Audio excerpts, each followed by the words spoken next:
말씀을 시작하면서 이런 질문으로 시작했으면 좋겠습니다. 어려운 질문은 아니지만 대답하시기는 조금 곤란하실 수 있는데요. 만약 지금 이 시간 예수님께서 심판주로 오신다면 어떻게 하겠느냐는 질문입니다. 여러분, 어떻게 하시겠습니까? 지금 이 시간 예수님께서 심판주로 우리 가운데 임하신다면 어떻게 하시겠습니까? 놀라 자빠지시겠습니까? 아니면 지금 이곳에 오신 분은 절대 예수님이 아니라고, 당신이 예수님이라면 그 징표를 보여달라고 억지나 강탈을 부리시겠습니까? 그것도 아니면 요한계시록 22장 20절이 말씀하는 것처럼 아멘 주 예수여 오시옵소서라고 두 손 들고 다시 오신 예수님을 환영하며 마라나타를 외치시겠습니까? 그런데 사실은 그런 것이 아닌가 합니다. 오늘 이 시대는 다시 오실 예수님을 맞이할 자세가 덜 된 것이 아닌가 하는 겁니다. 왜냐하면 이 시대는 예수님 자체를 그렇게 반기는 시대는 아니기 때문입니다. 때로 이 시대는 예수님의 재림이 자신들과 아무런 상관이 없는 듯 생각하기도 하기 때문입니다. 오늘 이 시대는 다시 오실 예수님을 사모하고 갈급해하며 기대에 찬 눈망울로 기다리는 것이 아니라 그저 무덤덤하게 그렇게 여기는 시대라는 것입니다. 하지만 확실한 것은 예수님은 분명 다시 오신다는 겁니다. 오늘도 우리가 변함없이 고백한 사도신경과도 같이 거기로부터 살아있는 자와 죽은 자를 심판하러 오십니다. 예수님은 심판주로 다시 오신다는 겁니다. 물론 마태복음 24장 36절이 그러나 그 날과 그때는 아무도 모르나니 하늘의 천사들도 아들도 모르고 오직 아버지만 아시느니라. 예수님께서 다시 오시는 그날이 언제인지 그 누구도 알 수는 없지만 그래서 혹 지금 이 시간에도 오실 수 있고 아니면 먼 훗날 우리 삶의 모든 고생과 수고가 다 끝난 이후에 오실 수도 있지만 분명한 것은 언젠가 예수님은 심판주로 반드시 다시 오신다는 사실입니다. 근데 여러분, 만약 그날이 예수님께서 다시 오시는 그날이 정해져 있다면 어떠하겠습니까? 이전에 어떤 사람들은 예수님께서 언제 어느 날 재림하신다고 예언한 적이 있지 않습니까? 그것처럼 예수님의 재림의 날짜가 정해져 있다면 어떠하겠습니까? 이전에는 사람들이 자기 재산을 다 처분한 이후에 산속에 들어가 예수님을 맞이한다고 한 것도 같은데요. 오늘날에도 그렇게 그날을 고대하면서 다시 오실 예수님을 그렇게 맞이할 수 있겠습니까? 저는 생각에 오늘날 예수님의 재림 날짜가 정해져 있어도 사람들은 지금과 별반 다르지 않을 것이라 생각이 됩니다. 때로 우리 생각에는 이전처럼 예수님의 재림을 준비하면서 그날을 대망하는 삶을 살아갈 것이라 생각하고 또 없잖아 그렇게 예수님의 재림을 준비하며 살아가는 사람들도 있겠지만 예수님과 자신과 아무 관계 없다고 생각하며 살아가는 오늘날처럼 사람들은 예수님의 재림과는 상관없이 자기들만의 삶을 충실히 살아갈 것이라는 겁니다. 마치 노아 시대에 노아가 사람들에게 하나님의 홍수 심판을 예고했지만 사람들은 변함없이 시집가고 장가가며 자기만의 삶에 충실하였듯이 오늘 이 시대에도 사람들은 그렇게 변함없이 자기만의 삶을 충실히 살아가게 될 것이라는 겁니다. 많이 어쩌면 사람들은 모두 자기 삶에 빠져 예수님의 재림에도 아무렇지도 않은 듯 살아갈지도 모르겠습니다. 그래서 저는 오늘 이 3절 말씀이 그들이 평안하다, 안전하다 할 그때에 임신한 여자에게 해산의 고통이 이름과 같이 멸망이 갑자기 그들에게 이르리니 결코 피하지 못하리라 라고 하시면서 평안하다, 안전하다 하고 있는 이 말씀이 그렇게도 생각이 됩니다. 물론 이 말씀은 예수님의 재림이 더디 오리라고, 그래서 걱정하지 말라고 가르치는 거짓 교사들의 가르침을 경계하라는 말씀이기는 하지만, 이 말씀은 오늘날 이 자기만의 공간 속에서 아무런 간섭을 받지 않으려는 자들에 대한 이 경계의 말씀으로도 생각이 된다는 겁니다. 여러분, 오늘날은 다른 사람과의 교제도 보호도 간섭도 받기 싫어하는 시대이지 않습니까? 오늘날 이 혼밥이라는 홀로 밥을 먹는 경우를 말하는 단어도 생겨났듯이 이 시대는 혼자만이 살아가는, 혼자만의 삶을 사는 시대라는 겁니다. 다른 사람들은 신경 쓰지 않습니다. 나만 좋으면 되는 겁니다. 오늘 3절이 평안을 말씀하고 있는 것이 그렇게 나만 좋으면 되고 나 혼자만의 삶을 살아가기를 좋아하는 이 시대 사람들을 향한 이 경고의 말씀이 될 수도 있다는 겁니다.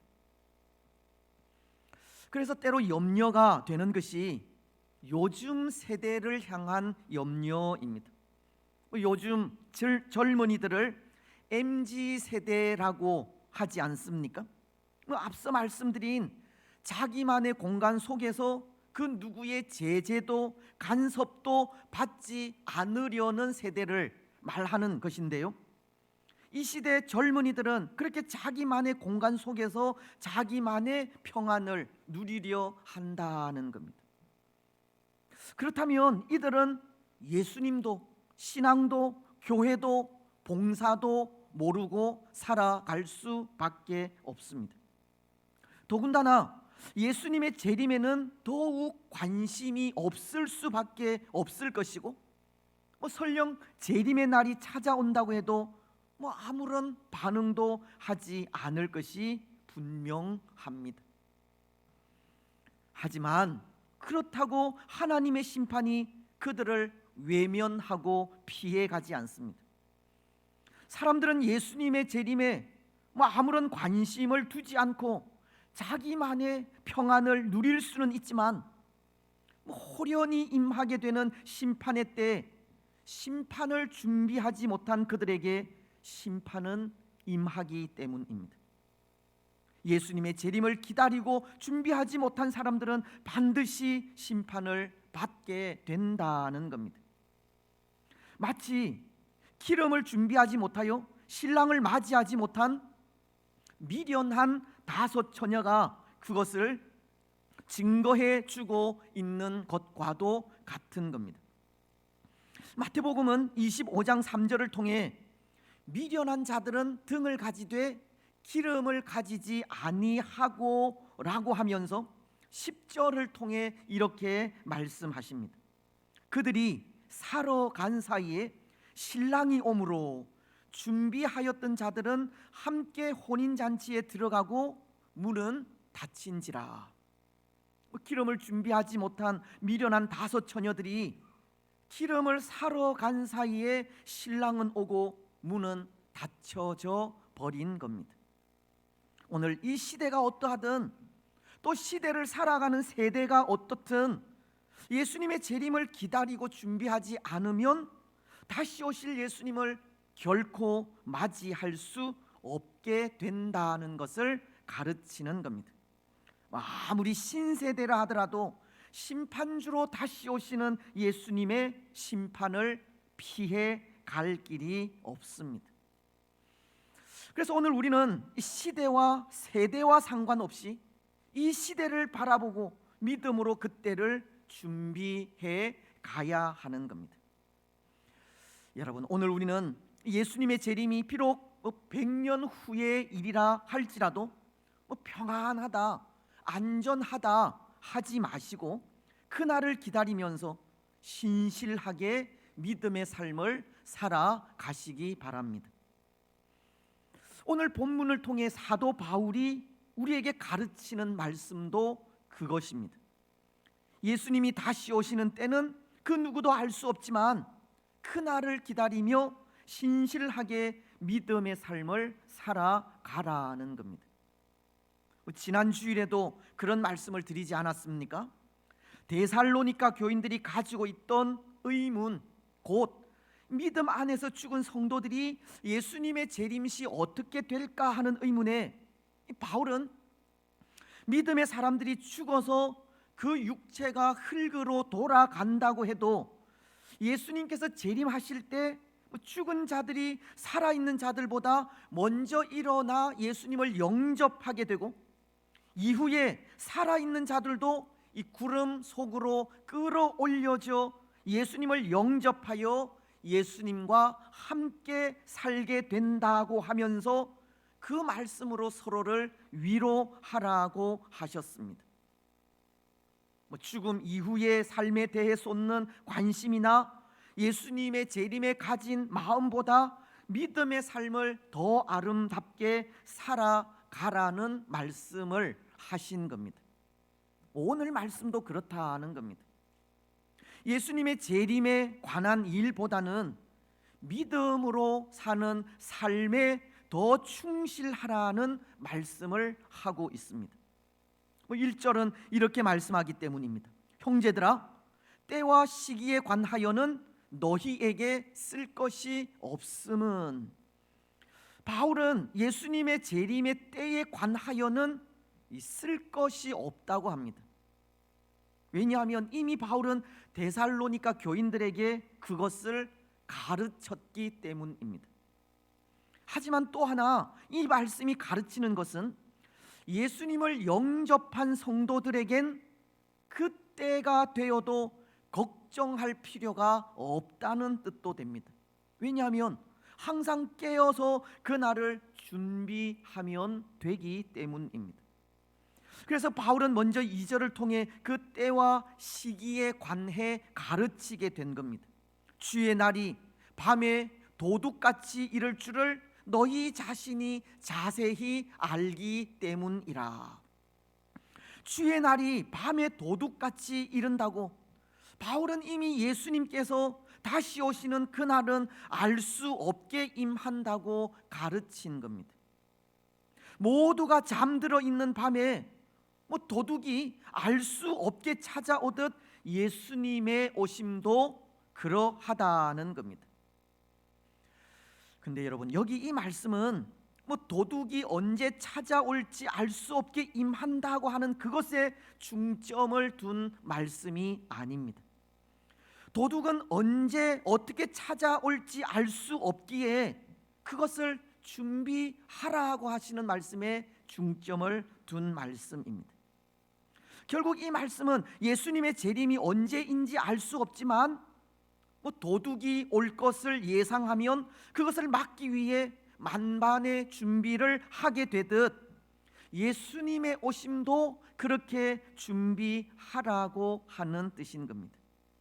다시 말씀을 드리면 예수님께서 다시 오시는 그 때와 시기가 중요한 것이 아니라 그 때를 위해서, 그 날을 위해서 어떤 모습으로 살아가야 하는지 그것이 더 중요하다는 것을 가르치고 있는 겁니다. 여러분, 때가 중요한 것이 아니라 그것보다 더 중요한 것은 믿음으로 살아가는 삶입니다. 그러니 오늘 우리에게 필요한 것이 무엇이겠습니까? 주의 오심을 대망하면서 믿음 안에서 사는 삶이 필요한 것입니다. 언제 예수님 다시 오실지 알 수 없지만 다시 오실 예수님을 기다리면서 항상 준비하는 삶을 살아야 하는 겁니다. 그래서 오늘 말씀이 그 중요한 삶의 모습을 가르치는 것이 두 가지인데요, 그 삶에 대해 먼저 5절과 6절은 이렇게 말씀하고 있습니다. 너희는 다 빛의 아들이요 낮의 아들이라. 우리가 밤이나 어둠에 속하지 아니하나니 그러므로 우리는 다른 이들과 같이 자지 말고 오직 깨어 정신을 차릴지라. 바울은 우리 성도들에 대해 빛의 아들이요 낮의 아들로 표현을 하면서 낮의 아들처럼 어둠 속에서 살아가는 것이 아니라 늘 깨어 살아가기를 원하고 있습니다. 그렇습니다. 사랑하는 여러분, 오늘 우리는 빛의 아들이요 낮의 아들입니다. 어두움에 속한 자들이 아니라는 겁니다. 빛의 아들이요 낮의 아들과도 같은 모습으로 살아가야 합니다. 근데 바울은 그렇게 빛의 아들이요 낮의 아들의 모습을 이렇게 가르치고 있습니다. 너희는 밤이나 어둠에 속하지 아니하나니 자지 말고 오직 깨어 정신을 차릴지라. 자지 말라고, 오직 깨어 있으라고, 정신을 차리라고 말씀을 하십니다. 먼저 이 빛의 아들들은 잠에 취해 살아가지 않는 자의 모습이라고 하십니다. 여기 잔다 하는 것은 준비되지 않는 상태를 말하는 것이라고 성경 주석가인 핸드릭스는 말하고 있는데요, 마치 심판의 날이 없는 것처럼 아무 준비 없이 사는 것을 말하는 것입니다. 심판의 날이 없는 것처럼 산다는 것은 어둠 속에 속한 자들이 평안하다, 안전하다고 외치는 모습과도 똑같은 겁니다. 그래서 여기 잠자지 말라 하는 말은 심판의 날을 바라보고 항상 준비하고 있으라는 뜻입니다. 누가복음 12장은 35절로 36절을 통해 그 모습을 이렇게 비유하고 있습니다. 허리에 띠를 띠고 등불을 켜고 서 있으라. 너희는 마치 그 주인이 혼인집에서 돌아와 문을 두드리면 곧 열어주려고 기다리는 사람과 같이 되라. 주인이 혼인집에서 언제 돌아온다 하더라도 항상 문을 열어줄 수 있는 이 만반의 준비를 하고 있으라는 겁니다. 잠자지 말라는 것은 예수님의 오심을 기다리면서 항상 준비하고 있으라는 말씀입니다. 또 바울은 빛의 자녀로서 깨어 있으라라고 하는데요, 깨어 있으라 하는 말은 예수님을 변함없이 바라보라는 뜻입니다.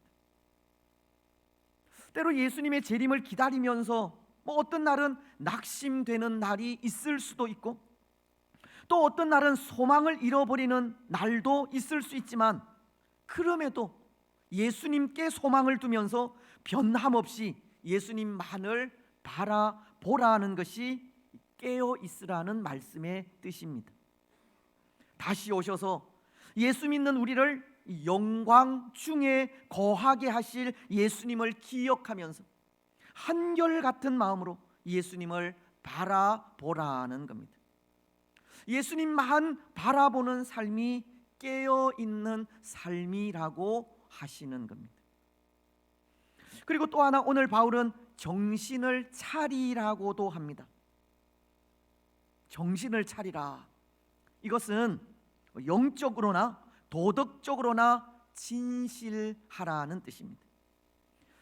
여기 정신을 차리라고 하는 말은 이어지는 7절이 취하는 자들은 밤에 취하되 라는 말씀과 연결이 되어 이 밤이라고 하는 문화가 술에 취해 범죄하기 쉬운 환경이고 또 어둠에 자신을 버릴 수 있는 상황이듯 나도 모르게 범죄하지 않기를 요구하는 말입니다. 낮의 아들이요 빛의 아들로서 범죄를 예방하고 항상 진실하고 깨끗하게 살아가야 한다는 겁니다. 그렇습니다. 여러분, 오늘 우리가 이 빛의 자녀로서 잠자지 않고 깨어서 정신을 차린다는 것이 그런 겁니다. 심판의 날을 항상 준비하면서 살아가라는 말씀이고, 변함없이 예수님만을 바라보라는 말씀이며, 영적으로나 도덕적으로 항상 진실하고 깨끗한 삶을 살아야 한다는 말씀입니다. 여러분, 오늘 우리는 이 시대 속의 빛의 자녀들처럼 낮에 속한 사람들처럼 살아가시기 바랍니다. 심판의 날을 준비하며 살아가시고 어떤 상황과 환경 속에서라도 변함없이 예수님만을 바라보고 살아가시며 영적으로나 도덕적으로 진실하고 깨끗한 삶을 살아가시기 바랍니다. 그래서 그 빛된 삶을 통해 다시 오실 예수님 앞에 부끄러움 없는 우리가 되시기 바랍니다. 이제 또 하나, 오늘 바울은 이 시대 우리에게 이런 삶을 살아가기를 원하고 있습니다. 영적인 싸움을 싸워 가라는 겁니다. 8절은 이렇게 말씀하고 있지 않습니까? 우리는 낮에 속하였으니 정신을 차리고 믿음과 사랑의 호심경을 붙이고 구원의 소망의 투구를 쓰자. 바울은 말씀을 통해 오늘 우리가 낮에 속한 사람이라고 하면서 정신을 차리라고 하시고 믿음과 사랑의 호심경을 붙이고 구원의 소망의 투구를 쓰자는 말씀을 하고 있습니다. 여기 낮에 속한 사람으로 정신을 차리라는 것은 오늘 우리는 어둠에 속한 사람이 아니라는 것을 앞선 말씀에 이어서 다시금 전하는 말씀으로 어둠에 속한 사람들이 정신을 놓고 살아가듯 그렇게 살아가는 사람들이 아니라는 것을 가르치는 겁니다. 낮은 빛이 주관하고 그 빛으로 모든 것을 보게 하듯 이 세상에서 일어나는 모든 것을 바르게 보고 바르게 판단하여 바르게 살아가라는 말씀입니다. 그래서 말씀하고 있는 것이 믿음과 사랑의 호심경을 붙이고 구원의 소망의 투구를 쓰자는 말씀이지 않습니까? 이 밝은 빛 아래 보이는 세상은 이 영적인 적들이 득실되는 세상이라는 것을 전하는 겁니다. 이 영적인 적들을 대적하기 위해선 반드시 이 영적인 무장을 갖추어야 한다는 겁니다. 근데 여러분, 여기 이 영적인 무장에 필요한 이 호심경이나 투구는 이 적의 공격을 방어하는 방어용 무기입니다. 호심경이라는 것은 이전의 갑옷이나 오늘날의 방탄조끼 같은 것을 말하고, 또 투구는 머리에 쓰는 이 도구로 적의 공격으로부터 머리를 보호하는 장비이기 때문입니다. 이 둘은 다 공격용 무기가 아니라 방어용 무기라는 겁니다. 근데 때로 성경은 그렇지 않습니까? 성경이 말씀하는 주의 군사들의 무기는 이 공격용 무기보다는 방어용 무기가 많다는 겁니다. 에베소서에도 보면 6장 14절로 17절은 이렇게 말씀하고 있기 때문입니다. 그런즉 서서 진리로 너희 허리띠를 띠고 의의 호심경을 붙이고 평안의 복음이 준비한 것으로 신을 신고 모든 것 위에 믿음의 방패를 가지고 이로써 능히 악한 자의 모든 불화살을 소멸하고 구원의 투구와 성령의 검 곧 하나님의 말씀을 가지라. 말씀은 우리 성도들이 갖추어야 할 이 전신 갑주에 대해 말씀하시면서 이 성령의 검이라고 하는 공격용 무기 그 하나를 제외하고는 모두가 방어용 무기임을 말씀하고 있습니다. 성도들의 무기는 주로 방어용 무기가 많다는 겁니다. 여러분, 여기 무슨 특별한 이유가 있겠습니까? 빛의 자녀로서 이 공격용 무기를 갖추고 싸우는 것보다 방어용 무기를 갖추고 있어야 할 특별한 이유가 있겠느냐는 겁니다. 아마도 그것은 최선의 방어가 최고의 공격이라고, 적의 쉴 틈 없는 공격 속에 항상 무장을 갖추고 있으면 적의 공격으로부터 보호를 받을 수 있다는 그런 뜻이 아닌가 합니다. 공격도 공격이지만 만반의 무장을 하고 적의 공격을 대비한다면 그 공격을 무력화시킬 수 있다는 겁니다. 특히 오늘 말씀은 믿음과 사랑의 호심경과 구원의 소망의 투구를 말씀하면서 믿음, 소망, 사랑이라는 우리 믿음의 사람들에게 반드시 필요한 이 덕목을 말씀하고 있는데요, 이것은 만반의 무장과 수비 태세를 갖춘 그 모습이 이 적의 상황에 대해서는 믿음의 눈으로 바라볼 것을 말씀하고 있는 것이고, 적의 공격 속에 고통과 환난을 당할 경우에는 사랑으로 행해야 할 것을 말씀하고 있는 것이며, 때로 낙심 중에서는 소망 안에서 참고 견뎌야 할 것을 말씀하는 것이라 생각합니다. 달리 말씀을 드리면 믿음이라는 눈으로 항상 이 적의 정체와 동태를 파악하고 파상적인 적의 공격 앞에서는 소망 중에 참고 견디며, 때로 적의 공격에 넘어지고 쓰러지는 자들은 사랑으로 보듬어 안아주고 위로할 때 적의 공격으로부터 안전할 수 있다는 겁니다. 그런 것 같습니다.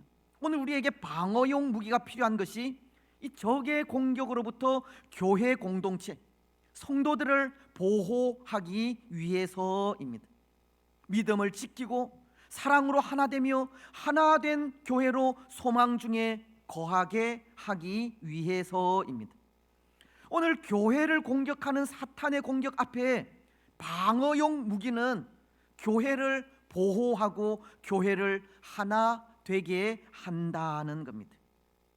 특히 앞서도 말씀을 드렸지만 오늘 이 시대는 예전과는 달리 그 누구의 제재도 간섭도 받지 않으려고 하는 시대로서 어쩌면 그것도 오늘 우리의 가치관에 혼란을 주고 옳고 그름을 분별하지 못하게 하는 이 사탄의 술수가 아닌가 하는 생각이 들기도 한데요, 이런 적의 계략으로부터 교회를 보호하지 못한다면 교회는 무방비 상태로 적의 공격에 무너지게 되는 겁니다.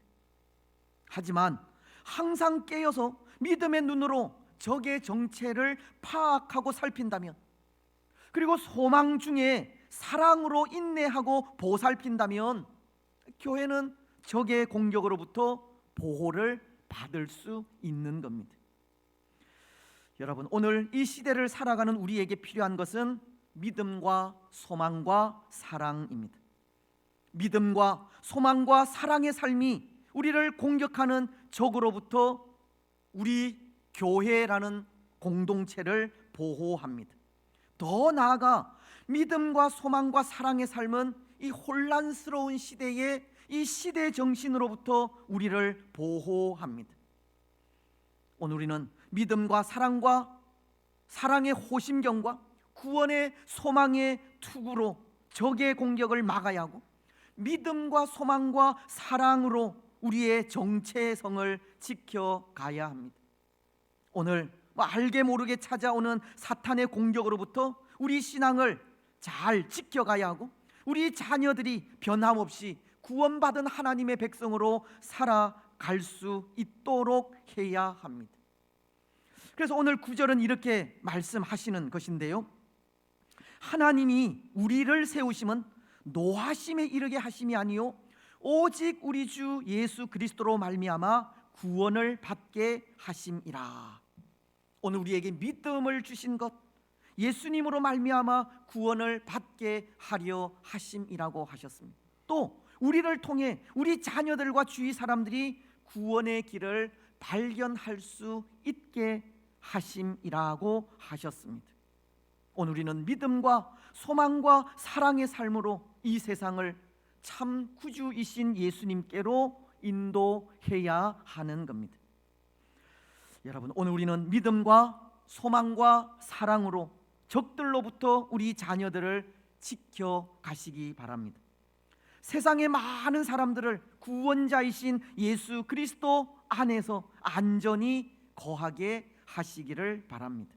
바로 그 일이 오늘 이 시대 예수님의 재림을 기다리면서 우리가 해야 할 일이기 때문입니다. 이제 말씀을 맺겠습니다. 사랑하는 여러분, 오늘 우리는 예수님의 재림을 대망하면서 우리가 해야 할 일에 대해 생각하였습니다. 그 일은 빛의 자녀로서 빛된 삶을 살아가는 일입니다. 시대를 바라보고 믿음으로 예수님의 재림을 준비하는 일이고, 그 어떤 일 앞에서도 변함없이 예수님만 바라보는 일이며, 우리 삶에 거짓 없는 진실한 삶을 살아가는 일입니다. 또한 믿음과 사랑의 호심경과 구원의 소망의 투구로 적의 공격을 막아내는 일이고, 믿음과 소망과 사랑으로 우리 자녀들을 보호하며 세상의 많은 사람들을 구원해내는 일입니다. 여러분, 오늘 우리는 빛의 자녀로 빛된 삶을 살아가시기 바랍니다. 시대를 믿음의 눈으로 바라보고 예수님의 재림을 늘 준비하며 예수 그리스도 안에서 진실하게 살아가시기 바랍니다.